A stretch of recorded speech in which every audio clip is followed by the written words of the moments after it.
I never thought a letter threatening to steal my house would lead to me owning half the lakefront. But life has a way of surprising you when you actually know how to read a balance sheet. The letter sat on my kitchen table like a coiled snake, all official letterhead and legal threats wrapped in the kind of bureaucratic language designed to scare people into compliance. Outside my window, Lake of the Ozarks sparkled in the September morning sun, boats cutting white trails across water so blue it hurt to look at. I had moved here 3 years ago with my wife Katherine, both of us newly retired and ready for the peaceful lake life we had always promised ourselves. I was Harrison Mitchell, formerly Senior Vice President of Commercial Lending at Midwest Regional Bank, and she was Katherine Kim, who had spent 32 years teaching 5th grade in St. Louis. We had earned our quiet mornings and sunset boat rides. Except the Lakeview Estates Homeowners Association had other plans. Notice of intent to foreclose, the header screamed in bold letters. I read it again, slower this time, letting my decades of banking experience parse through the legalese. They were threatening to sell my house over $340 in what they called special assessment fees for lake maintenance and community improvements.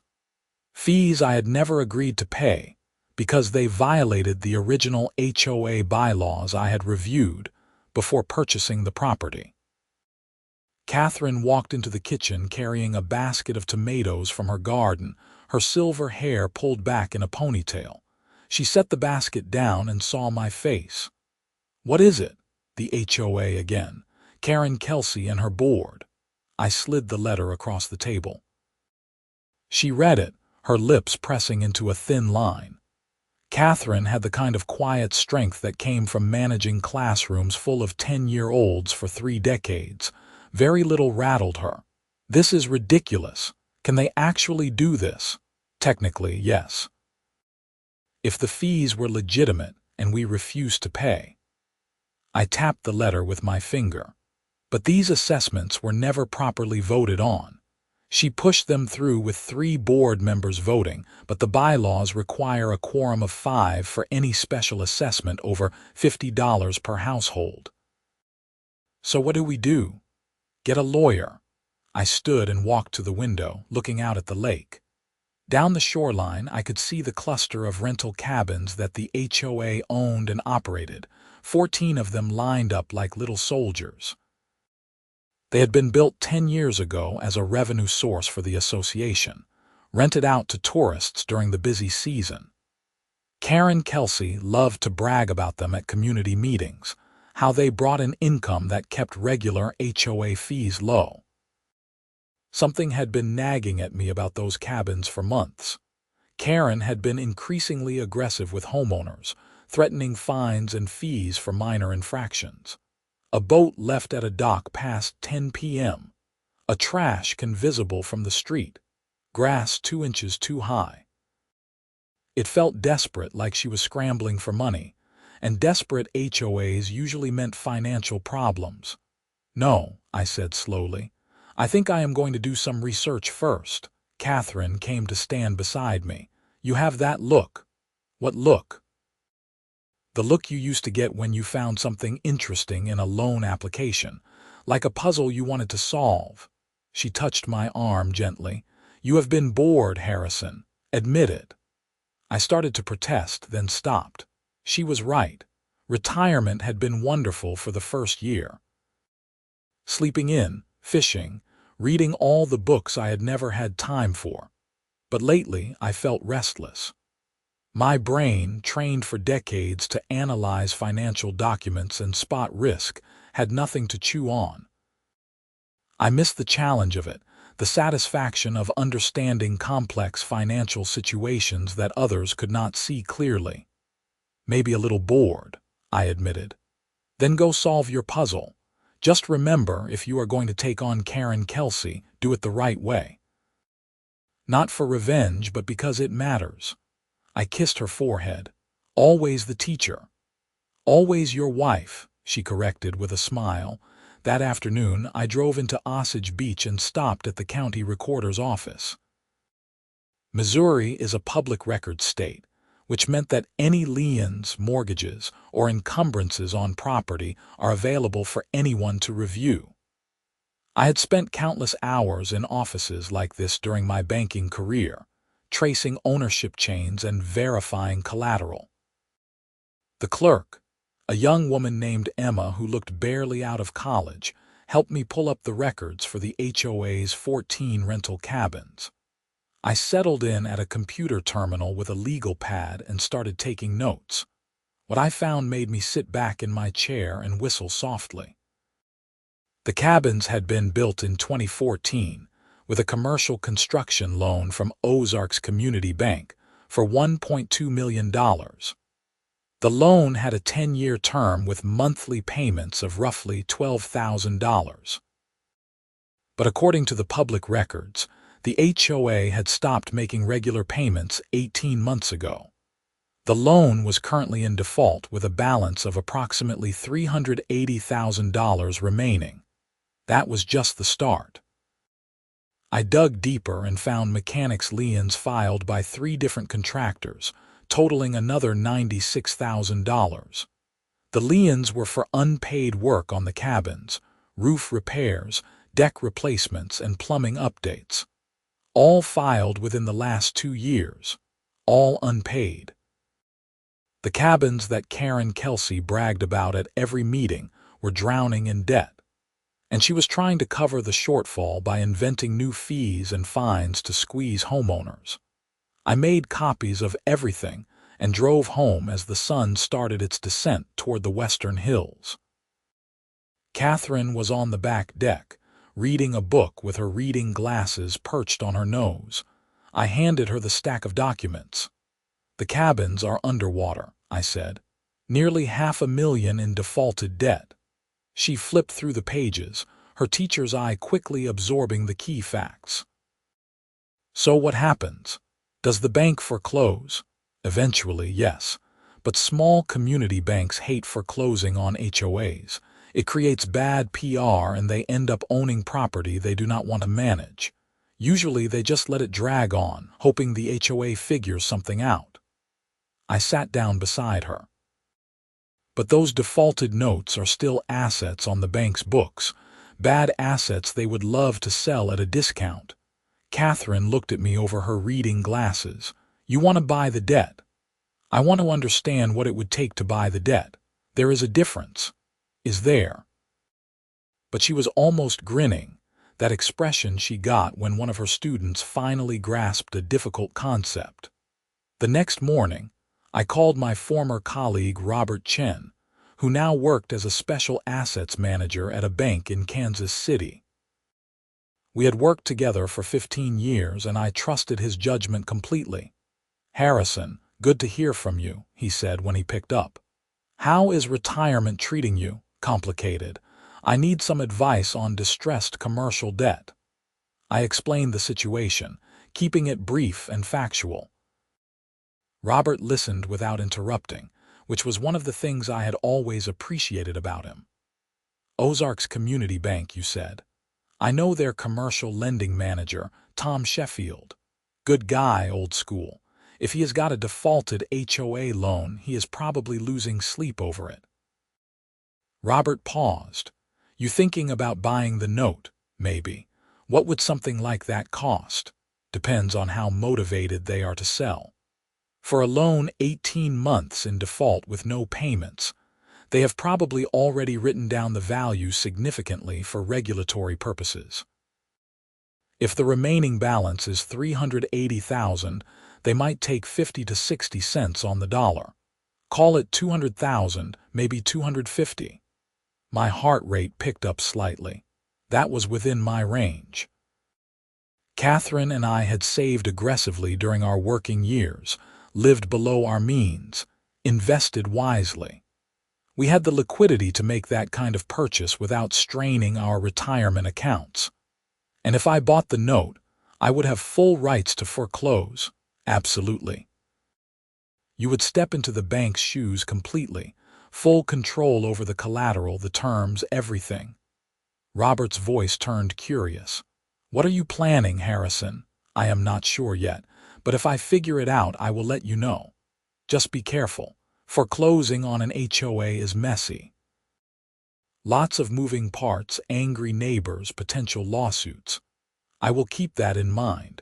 Thanks, Robert." After I hung up, I sat in my home office for a long time thinking. Katherine found me there an hour later, still staring at my notes. "You are really considering this," she said. It was not a question. "I am really considering this," I agreed, "but I need to be sure about why. You said to do it the right way, not for revenge."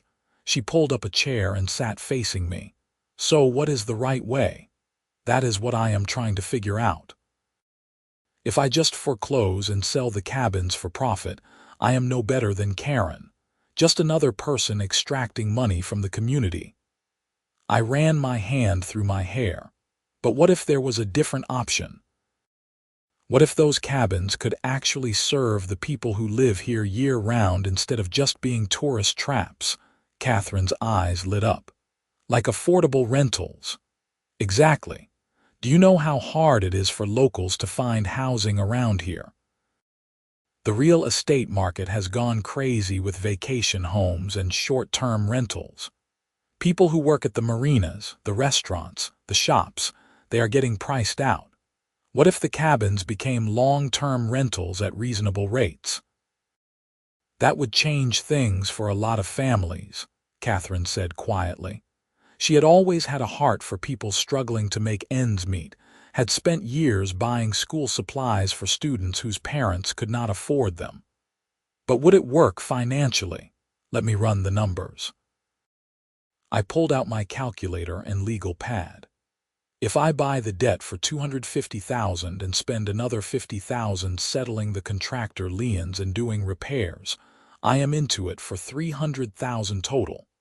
14 cabins. That is about $21,000 per cabin. I scribbled more calculations.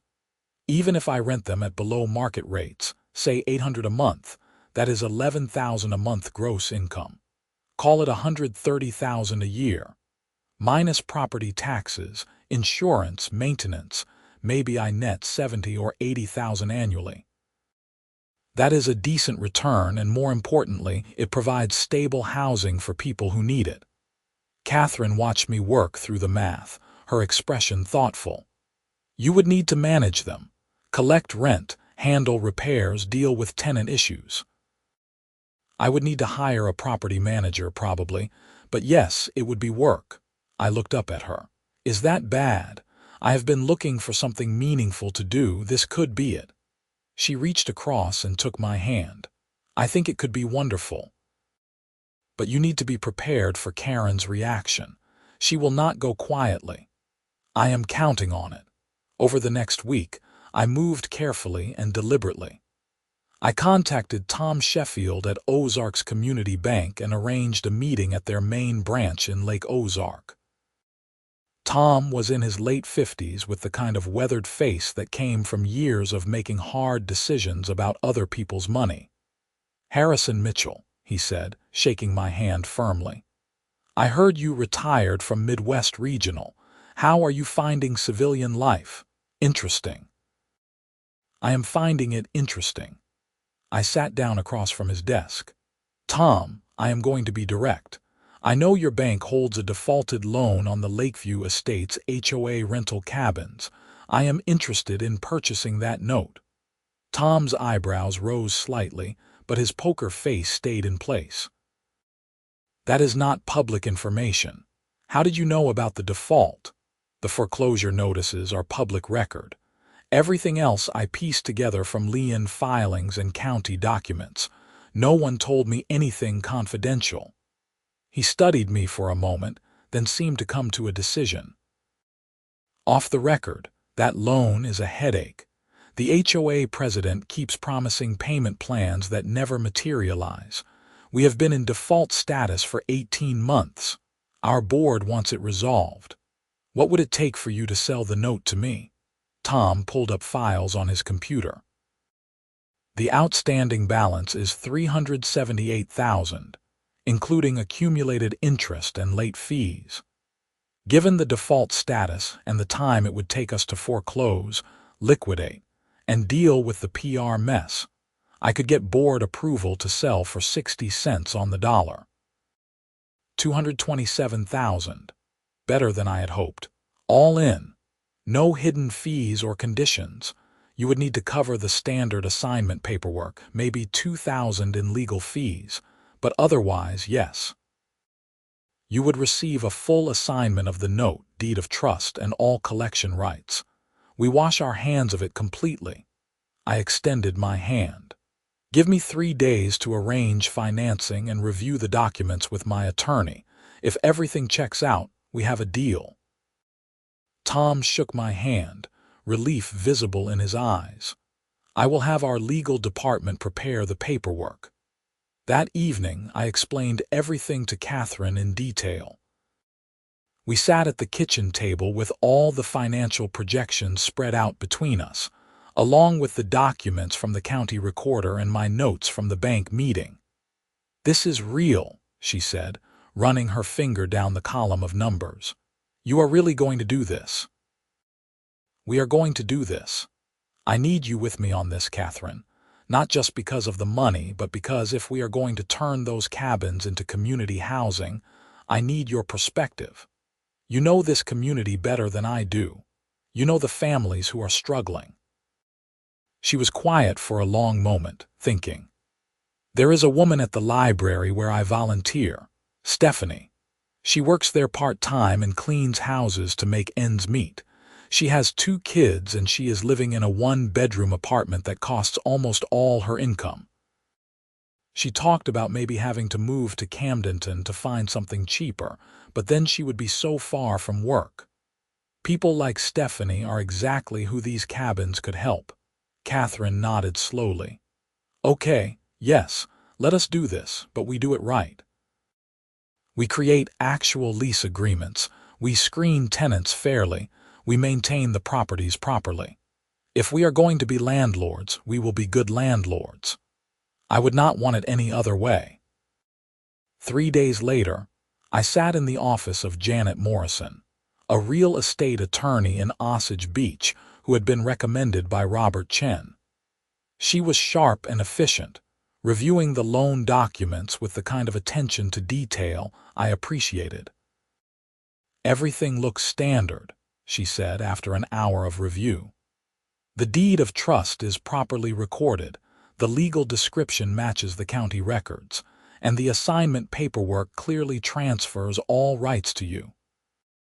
Once this is executed and recorded, you will have the legal authority to initiate foreclosure proceedings."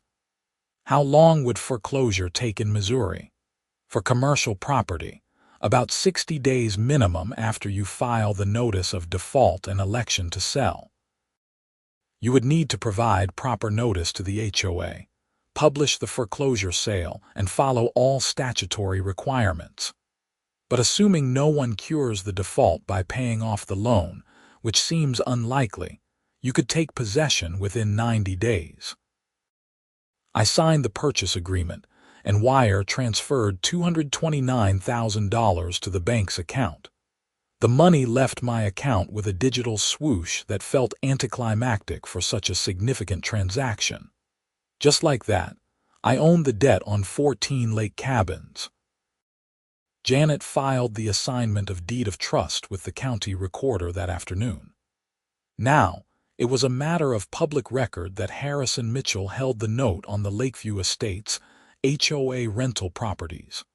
I gave Karen Kelsey exactly 1 day to find out. I knew she monitored the county records obsessively, always looking for properties that violated HOA rules by selling without her knowledge or filing modifications without approval. She called my house at 8:30 the next morning. Katherine answered and held the phone away from her ear. I could hear Karen's voice from across the room, shrill and furious. "Let me talk to Harrison immediately." Katherine handed me the phone with an expression that said good luck. I took it and walked out onto the back deck where I could watch the morning sun sparkle on the lake. "This is Harrison," What the hell do you think you are doing? Karen's voice was like nails on a chalkboard. I saw the filing at the county office. You bought our loan. That is predatory and unethical and probably illegal. It is none of those things, Karen. The bank had a right to sell the note to any qualified buyer. I was qualified and I bought it.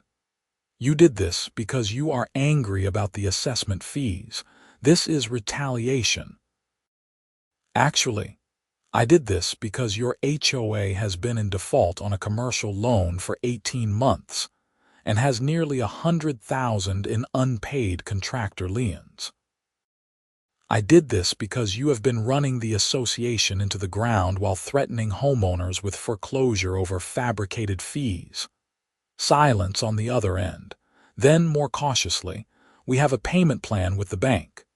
You had a payment plan with the bank. I am not the bank, and I am not interested in payment plans. You owe $378,000 plus ongoing interest. The loan is in default. You have 30 days to cure the default by paying in full, or I begin foreclosure proceedings. You cannot do this. Her voice climbed an octave. Those cabins are HOA property. They belong to all the homeowners.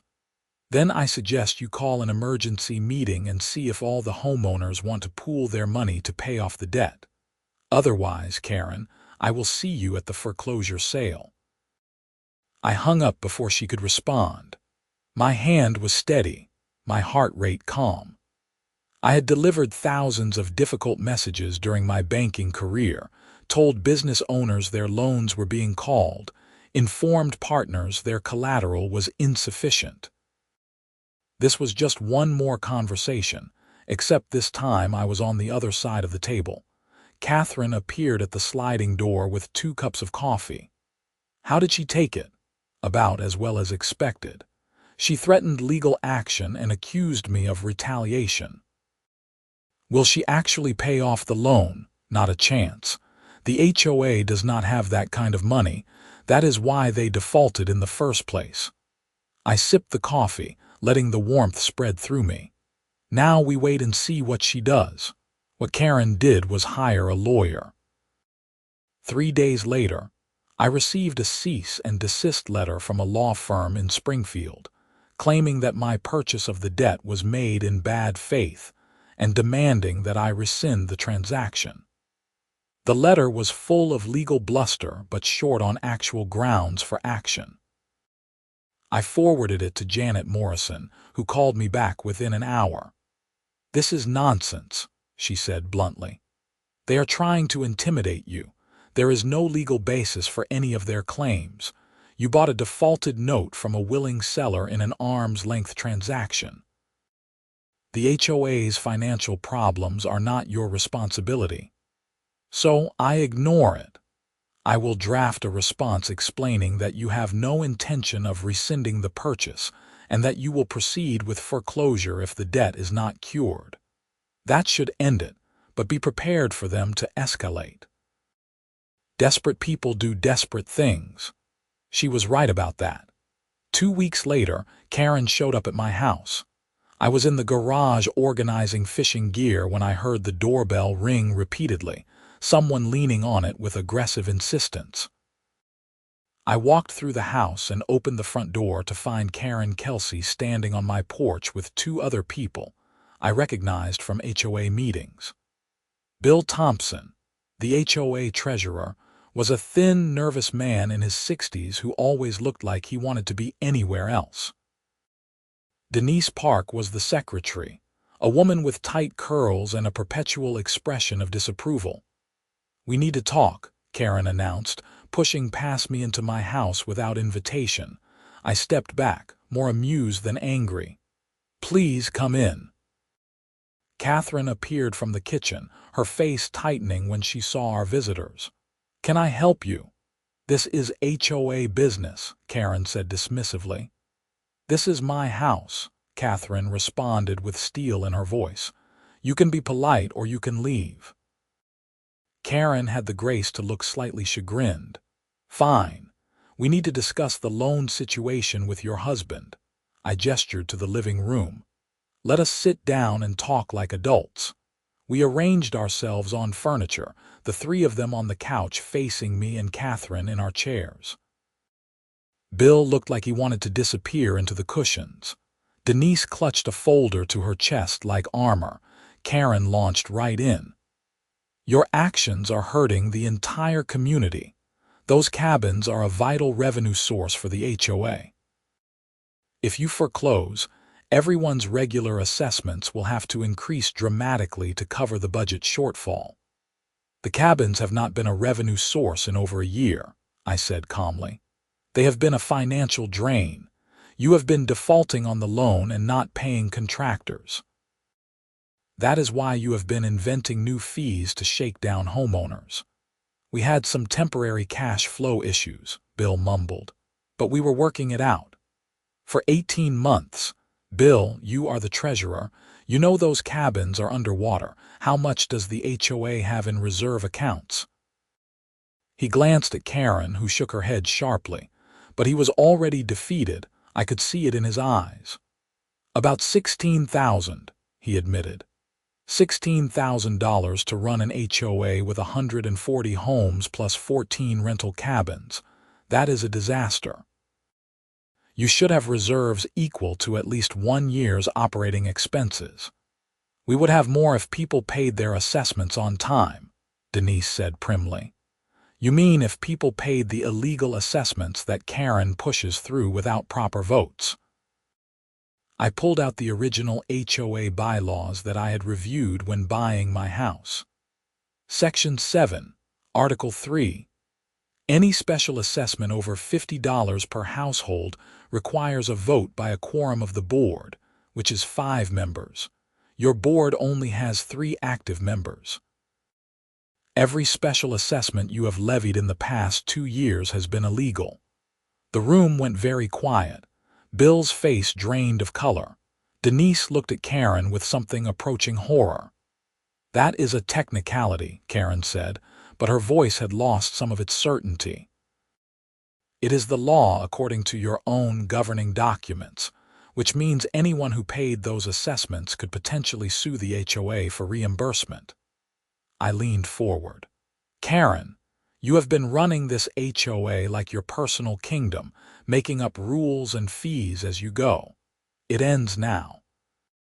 I am foreclosing on the cabins. What you do with the rest of the association after that is up to you, but you will not be threatening my home or anyone else's over fabricated fees." Katherine spoke up for the first time since we sat down. "There is something else you should know. Once Harrison takes ownership of the cabins, he is planning to convert them to affordable long-term rentals for local families. People who work in this community but are getting priced out of housing. So in a way, the cabins will finally serve the community like they were supposed to." Karen stared at her, then at me. "You are not going to flip them, sell them off. No, I am going to be a landlord. A responsible one who maintains properties and charges fair rent and actually pays the bills on time." Something shifted in Bill's expression. "You know, when we first built those cabins, the original plan was to offer some of them as worker housing. But Karen convinced the board we would make more money from tourist rentals. Maybe we should have stuck with the first idea." "Bill," Karen snapped, "whose side are you on?" "The side that does not end up in a lawsuit for illegal assessments," he said quietly. "I signed those documents, Karen. If homeowners sue the board, I am personally liable. We all are." Denise clutched her folder tighter. "I have been saying for months that we need legal review of our procedures. You always said it was too expensive." I watched Karen's authority crumble in real time. Her face flushed red, her hands clenched into fists. "You are all turning on me because of him. He comes in with his banking background and his money, acting like he knows better than people who have lived here for years." "I have lived here for 3 years," I said evenly. "And I have been analyzing troubled finances for 35 years. This is not personal, Karen. This is just math. The numbers do not work. They have not worked for a long time, and you have been making it worse by alienating homeowners with illegal fees." She stood abruptly. "Fine. Foreclose on the cabins, but do not think you have won. This community knows who has been looking out for their interests all these years, and it is not you." She stormed out of my house, slamming the door hard enough to rattle the frame. Bill and Denise remained seated, looking shell-shocked. "I am sorry about this," Bill said after a moment. "I should have stood up to her sooner. I knew the finances were bad, but every time I tried to raise concerns, she shut me down." "It is not too late to fix things," Katherine said gently. "The HOA can still function. You will just need to run it properly, follow the bylaws, maybe elect new board members who actually want to serve the community." Denise nodded slowly. "There is a woman in our neighborhood, Paula Martinez. She is retired from the county planning office. She mentioned at the last meeting that she would be willing to join the board if we had openings. She seems very organized." "That is a good start," I said. "And Bill, as treasurer, you need to be transparent about the financial situation. Call a community meeting, lay out the numbers, let people vote on how to move forward without the cabin revenue. It will be uncomfortable, but it is the right thing to do." Bill stood, looking older than when he arrived. "I will talk to the board. What is left of it anyway?" He paused at the door. "For what it is worth, I think what you are planning with the cabins is good. We need more affordable housing around here. My daughter and her husband both work in Osage Beach, and they are thinking about moving to Camdenton because rent is too high. Maybe one of your cabins could help them." "Have her call me when I take ownership," I said. "I will be setting up a waiting list soon." After they left, Katherine and I stood in the quiet house. I felt tired suddenly, the adrenaline of confrontation wearing off. "That was intense," Katherine said. "That was necessary." I pulled her close. "Thank you for backing me up. The part about affordable housing, that was perfect." I meant every word. This stopped being about foreclosure somewhere along the way. Now it is about actually doing something good. The next 45 days passed in a blur of legal procedures and planning. I filed the notice of default with the county recorder and had it served on the HOA board by a process server. I published the required legal notices in the Lake Sun newspaper. Janet Morrison handled all the paperwork with her usual efficiency, making sure every step was documented and proper. Karen tried one last desperate move, filing a lawsuit claiming the foreclosure was invalid. But her attorney was working with nothing, and the judge dismissed it after a 10-minute hearing. The law was clear. I owned the debt was in default, and I had followed all proper foreclosure procedures. On a cold November morning, I stood on the steps of the Miller County Courthouse for the foreclosure auction. The sky was gray and heavy with coming snow. Janet stood beside me with a briefcase full of documents. A handful of curious onlookers clustered nearby, including a reporter from the Lake Sun who had been following the story.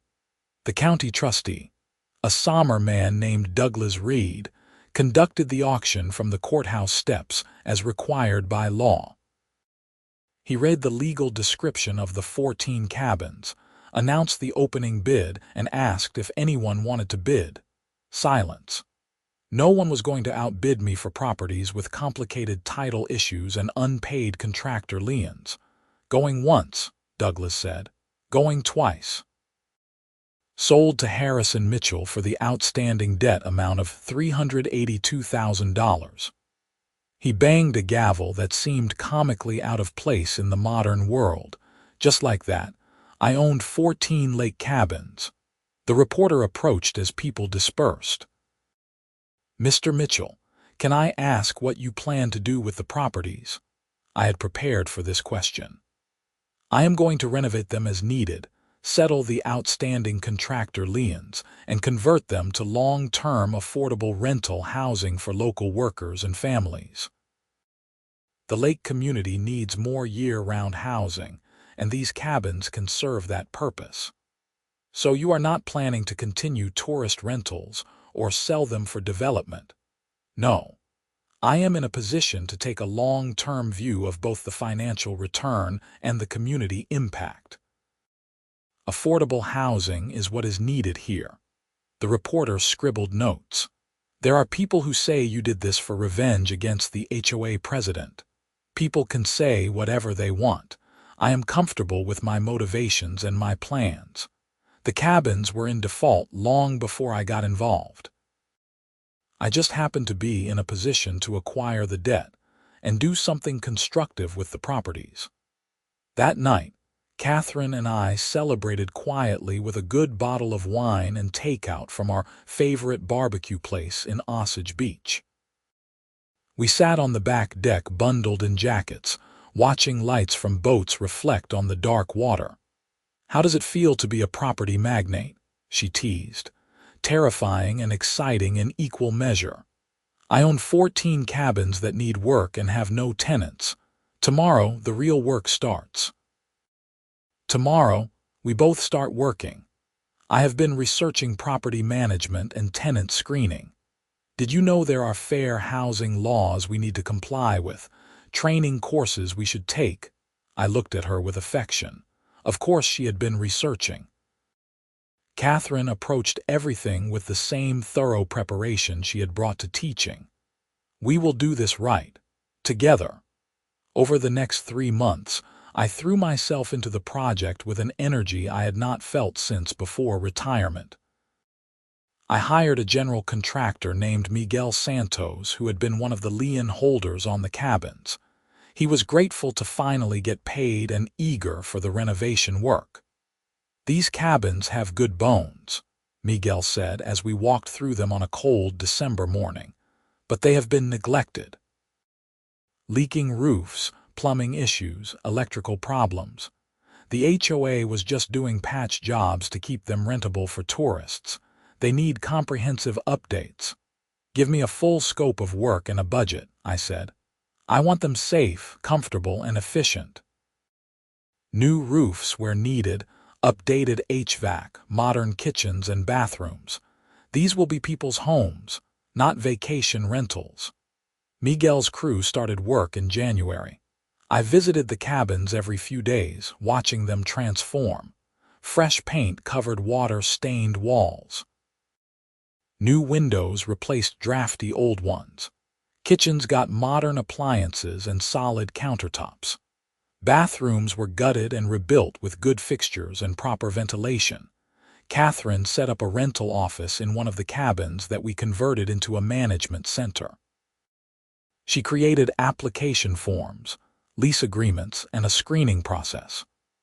We attended a fair housing training seminar in Jefferson City to make sure we understood our legal obligations as landlords.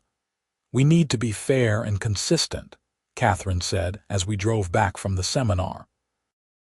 "No discrimination based on race, religion, family status, any of the protected classes.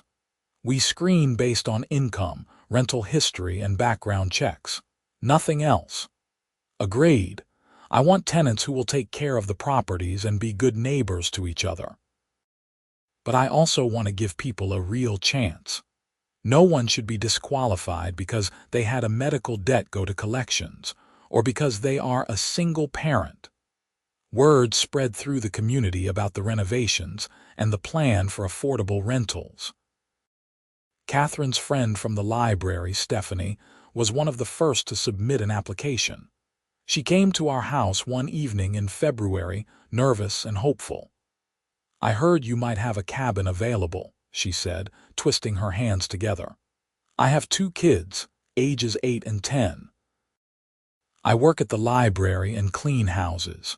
I can afford $800 a month reliably, maybe a bit more if I pick up extra cleaning work." Katherine poured her tea and we sat in the living room. "Tell us about your current situation." Stephanie explained how she had been living in a cramped apartment in Osage Beach, how the rent kept increasing, how she worried constantly about being priced out of the area. If I have to move to Camdenton or even further, I will spend so much on gas, and my kids will have to change schools. They are doing well where they are. I just need stable housing I can afford. I reviewed her application later that evening. She had steady employment history, good references from previous landlords, and her income was sufficient for the rent. Her credit score was low, but only because of medical bills from when her son had broken his arm and her insurance had not covered everything. "She is exactly who we are trying to help," Katherine said. "Then let us help her." We called Stephanie the next day and offered her a 2-bedroom cabin. When she came to sign the lease and pick up keys, she cried. "Thank you," she kept saying. "You do not know what this means. My kids will have their own room. I will have a stable place. Thank you." That moment made everything worthwhile. All the money spent, the legal battles, the stress and confrontation with Karen. It came down to this: a single mother getting a safe, affordable home for her family. Over the next month, we filled 10 of the 14 cabins. A couple who both worked at a marina. A retired veteran on a fixed income. A young teacher at the local elementary school who became fast friends with Katherine. A family of 4 where both parents worked in the tourist industry and struggled through the off-season. Each tenant had a story, and each story reinforced why we had done this. The cabins became a little community of their own. Tenants helped each other with childcare and rode to work together to save gas. Kids played in the common areas we had cleaned up. It felt alive in a way the old tourist rentals never had. Karen Kelsey remained silent during all of this. I saw her occasionally at community gatherings, but she avoided me and Katherine. The HOA had restructured its board, bringing in new members including Paula Martinez, who Bill had mentioned. Paula took over as president and immediately instituted financial transparency and proper voting procedures. At a community meeting in March, Paula presented the HOA's new budget. "We have eliminated all special assessments that were not properly approved," she announced. "Regular HOA fees will increase slightly to cover the loss of cabin revenue, but we have cut unnecessary expenses and built proper reserves. Going forward, this association will operate according to our bylaws and for the benefit of all homeowners, not just a select few." The meeting erupted in applause. Several people thanked Paula publicly for bringing stability back to the community. No one mentioned Karen, who had resigned from the board entirely. In April, when the weather warmed and the lake came alive with spring, Katherine and I decided to host a gathering for the cabin tenants.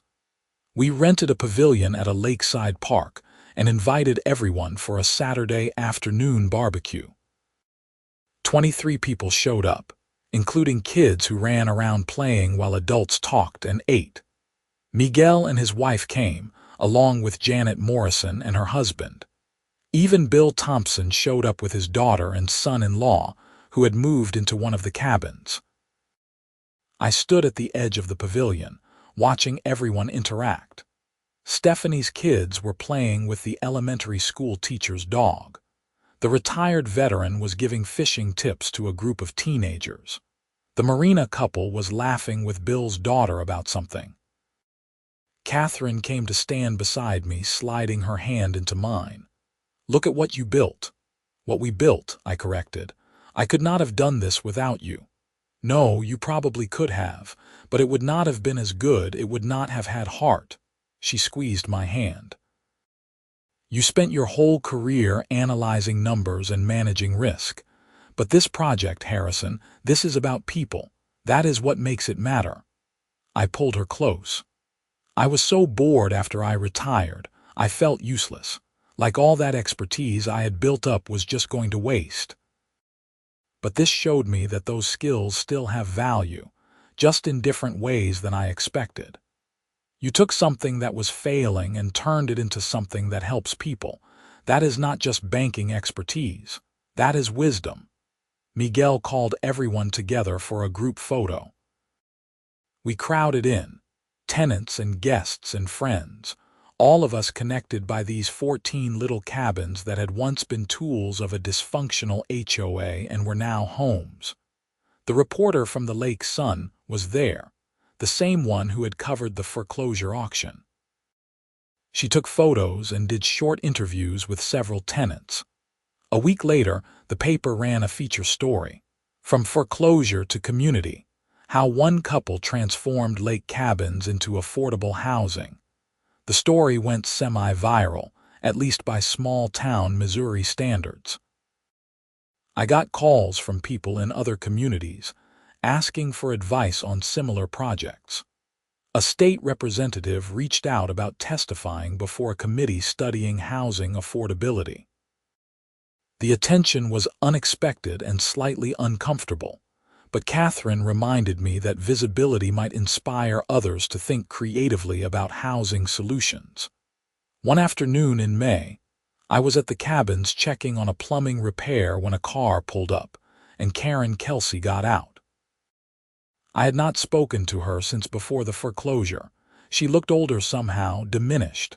"Harrison," she said stiffly, "can I talk to you for a moment?" "Of course." I gestured to a bench overlooking the lake. We sat down with careful space between us.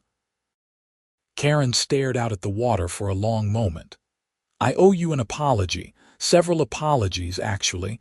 I waited, letting her find her words. "I was wrong about the cabins, about the finances, about how I ran the HOA."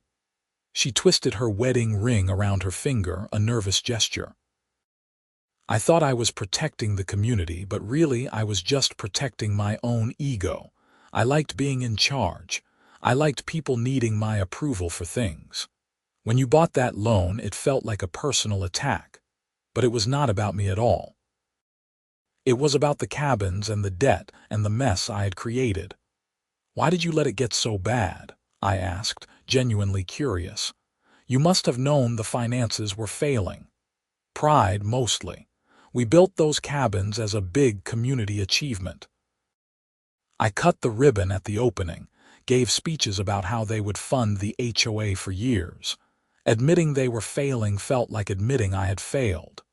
She finally looked at me. "I saw the story in the paper about what you are doing here.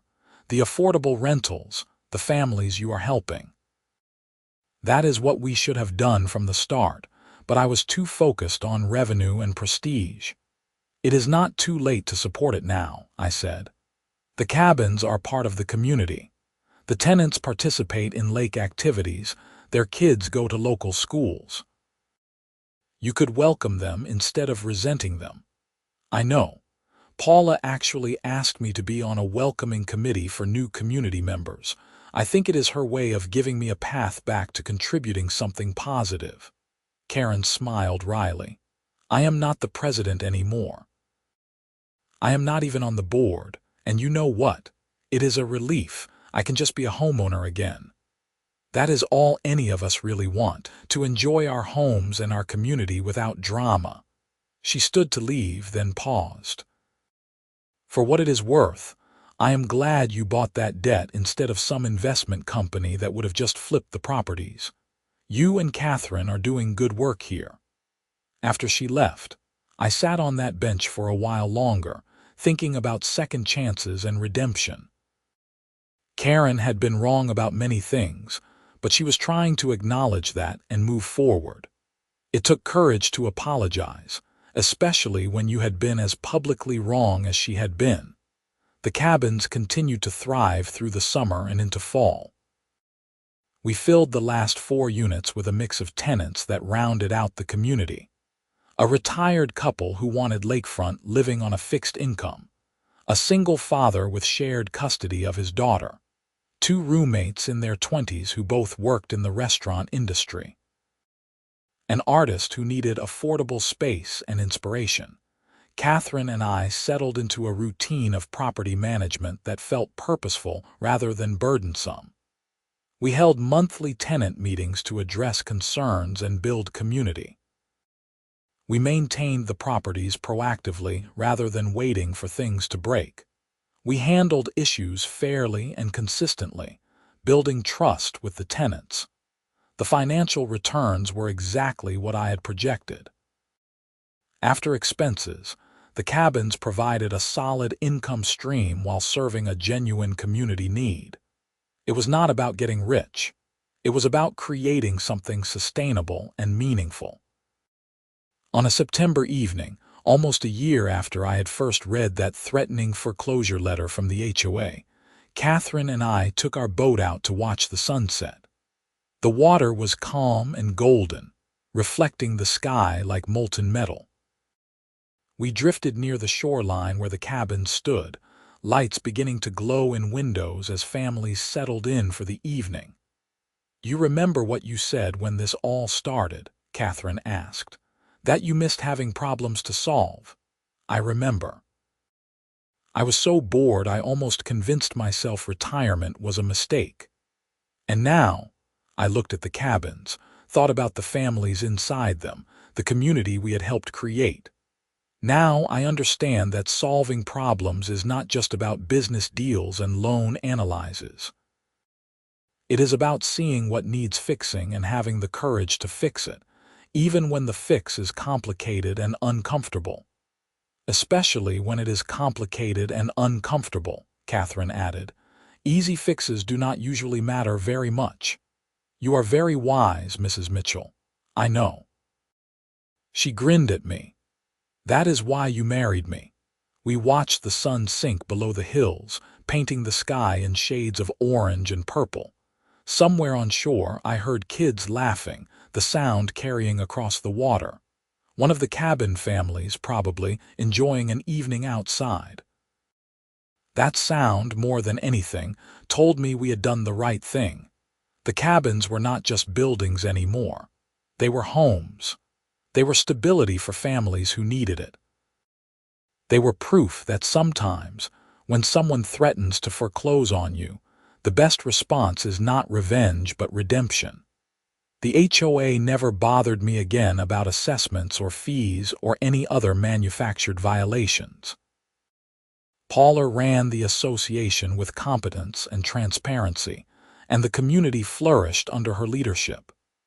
The cabins became an accepted part of the neighborhood, their tenants welcomed at community events and gatherings.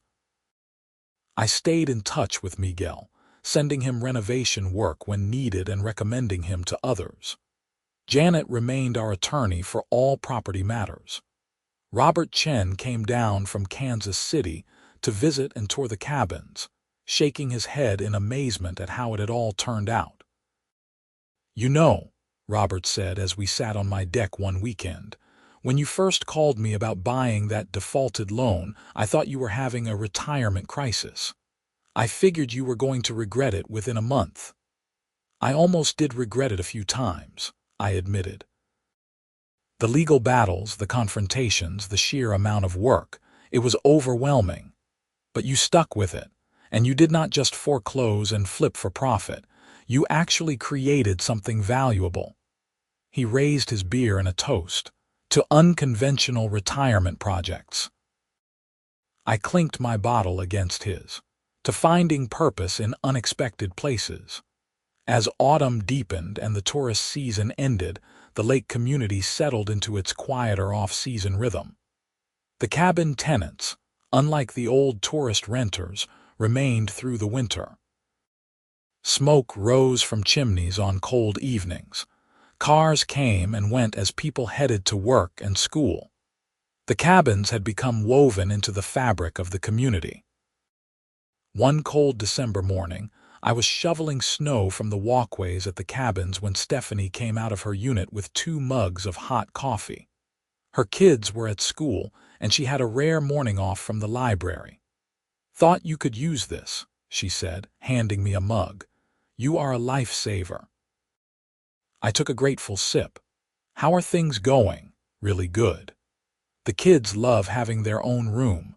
I have been able to save money for the first time in years because the rent is stable. I am even thinking about taking some online classes to become a library technician." "That is wonderful, Stephanie." It is because of what you and Mrs. Mitchell did. You gave me stability. That is worth more than you know." She paused, looking around at the cabins. "There is something else I wanted to tell you. A bunch of us tenants were talking, and we want to organize a work day. Spruce up the common areas, plant some flowers in the spring, maybe build a playground for the kids. Make this place feel even more like home. I think that is a great idea. Let me know what supplies you need and I will cover the costs. We do not want you to pay for everything. We can chip in. This is our community too. We want to invest in it." After she went back inside, I finished shoveling with a warmth in my chest that had nothing to do with the physical work. The tenants taking ownership of their community, wanting to improve it themselves, that was the ultimate sign of success. Katherine and I hosted Christmas at our house that year, inviting the cabin tenants along with our other friends and neighbors. The house overflowed with people. Kids ran wild in the basement, and the noise level was joyfully chaotic. It was the best Christmas I could remember. Bill Thompson cornered me in the kitchen while I was refilling drinks. "I wanted to thank you again for what you did. My daughter and her family are so much happier in that cabin than they were in their old apartment, and the HOA is functioning better than it has in years. Paula is doing a fantastic job." "How is Karen doing?" I asked. "I have not seen her much lately." "She is finding her way. She joined the welcoming committee like I mentioned, and she has actually been helpful. Turns out when she is not trying to run everything, she has good organizational skills and knows the community well. She just needed to step back from power. Everyone needs a role that fits them. Being in charge is not for everyone. Clearly it is for you, though. You are managing 14 rental units and apparently doing it well. Katherine is the secret weapon. She handles all the tenant relations and makes sure I do not get too focused on the numbers and forget about the people." Bill laughed. "Every good leader needs a partner to keep them grounded. I should know. My wife has been doing it for me for 40 years. As winter gave way to spring, the cabins came alive with activity. Tenants planted gardens in the small yards. Kids rode bikes between the units. The community Stephanie had talked about organizing came together for a Saturday work party, with almost every tenant participating. They built raised garden beds, painted picnic tables, and installed a swing set donated by a local business. I watched from a distance, helping where needed but mostly staying out of the way. This was their project, their community. Katherine and I were just stewards of the property. The real life of the place came from the people who lived there. The elementary school teacher, whose name was Rachel, approached me while I was helping dig post holes for the swing set. "Have you thought about expanding this model?" she asked. "There are other properties around the lake that are struggling, more opportunities to create affordable housing." Honestly, 14 units is plenty for us to manage right now. But I have been documenting everything we have done, all the financial projections and property management systems. If someone else wanted to try something similar, I would be happy to share what we have learned. Would you consider presenting at a community development conference? There is one in Springfield every fall. They are always looking for case studies in creative housing solutions. I glanced at Katherine, who was helping some kids plant flowers. "Let me talk to my wife, but probably yes. If our experience can help other communities, it seems worth sharing." That conversation led to unexpected opportunities. I spoke at the Springfield conference in September, presenting the cabin project as a case study in adaptive reuse and community-focused development. The audience included city planners, nonprofit housing developers, and other retired professionals looking for meaningful projects. Several people approached me afterward for advice on similar initiatives in their communities. Katherine and I also started mentoring a couple in Camdenton who had purchased a small apartment complex with the goal of converting it to affordable housing. We shared our lease templates, screening procedures, and management systems. It felt good to pass on what we had learned. The cabins themselves continued to thrive. We had virtually no turnover, with tenants staying because they were happy and the rent remained fair. When one unit did open up, we had a waiting list of applicants. The financial performance remained solid, covering all expenses and providing steady returns while maintaining affordable rent levels. One evening in October, 2 years after the foreclosure, Katherine and I walked along the shoreline near the cabins. The fall colors were spectacular, trees blazing with red and gold. Lights glowed warmly from cabin windows. Someone was grilling, the smell of barbecue drifting on the cool air. A group of kids played tag in the fading light. "Do you ever regret it?" Katherine asked. "The money you spent, the stress of the legal battles, all the work of managing the properties." I thought about it honestly. "No, not for a second. This has given me purpose I did not know I needed, and more than that, it has made a real difference for people. That matters." "What about when Karen threatened to foreclose on our house? Were you scared?" "At first, maybe a little. But then I realized I had leverage she did not even know about, and once I understood the cabin finances, I knew we could turn it around into something positive." I put my arm around Katherine's shoulders. "You were right from the beginning. You told me to do it the right way, not for revenge. That is what made all the difference. We did it the right way together. I could not have managed the people side of this without you. And you could not have handled the financial complexity without your expertise. We were a team, the best team." We stood there as darkness settled over the lake, watching the cabin community wind down for the evening. Somewhere inside, families were having dinner, kids were doing homework, people were living their lives in stable, affordable homes. The HOA's dysfunctional rental business had become something far more valuable, a community.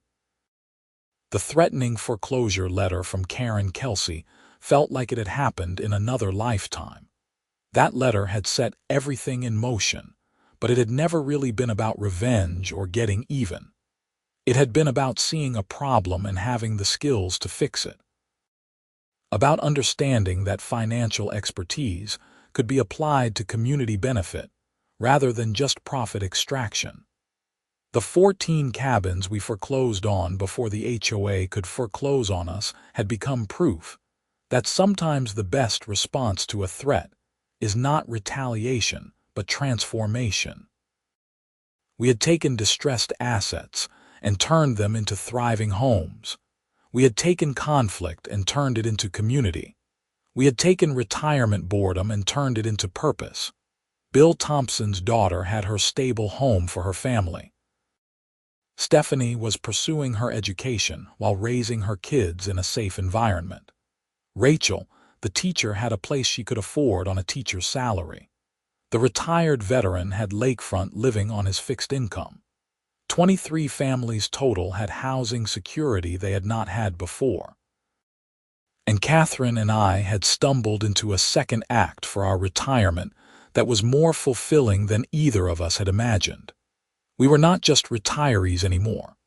We were community developers, landlords, and advocates for affordable housing. We were proof that you could use business skills for social good. We were living evidence that sometimes the best revenge is no revenge at all, just doing the right thing.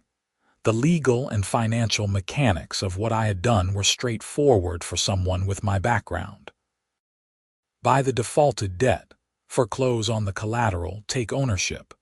But the human dimension, the community impact, the transformation of 14 tourist cabins into affordable homes, that was the real story. That was what made it matter. As winter approached again and the lake prepared for another quiet off-season, the cabins stood ready.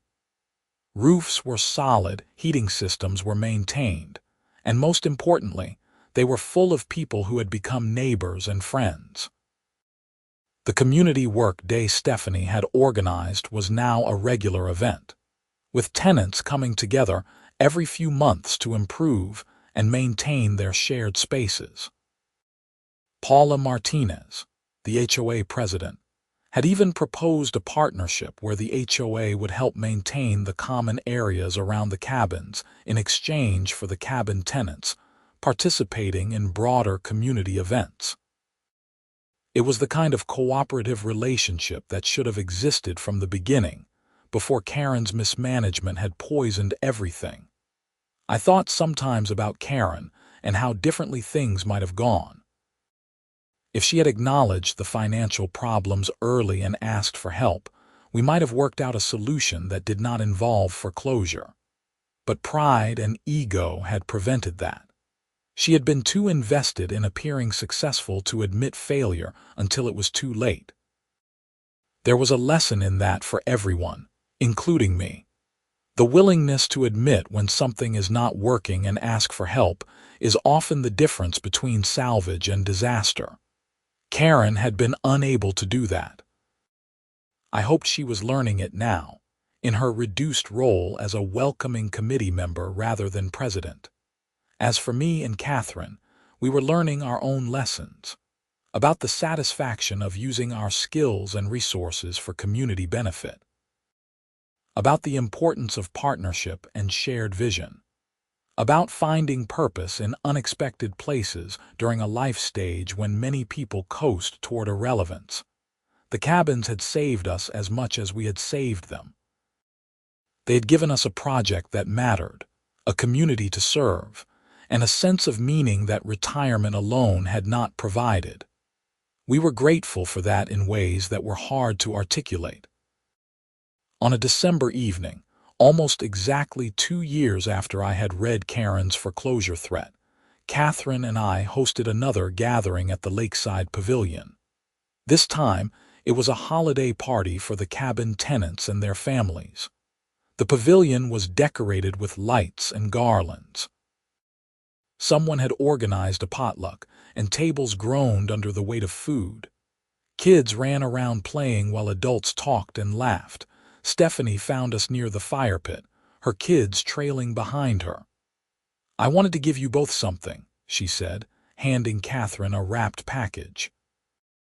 "You did not have to do that," Katherine protested. "Please, just open it." Inside was a framed photograph, the group shot from our spring gathering. All of us crowded together, tenants and landlords and friends smiling at the camera. But what made it special was the mat around the photo, signed by every tenant with short messages of thanks.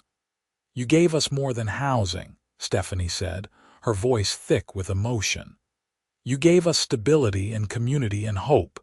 We wanted you to know how much that means." Katherine hugged her, tears shining in her eyes. I looked at the photo, at all those faces representing families and stories and lives made better by what we had done. This was worth more than any financial return. This was the real profit from our investment. The evening continued with more food, more laughter, more connections being built and strengthened. As the fire burned down and families began to leave, Miguel pulled me aside.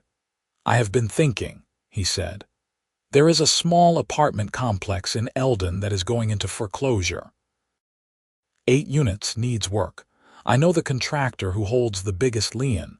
You interested?" I laughed. "Are you trying to expand my real estate empire?" "I am trying to replicate what works. You proved it can be done. Maybe it should be done again." I thought about it. 8 more units. More families helped, more community built. Katherine would have opinions, certainly. We would need to run the numbers carefully. But Miguel was right. We had proved the model worked. "Why not scale it?" "Let me talk to Katherine," I said. "But send me the information. We will look at it." As I drove home that night with Katherine beside me, I thought about how much had changed in 2 years.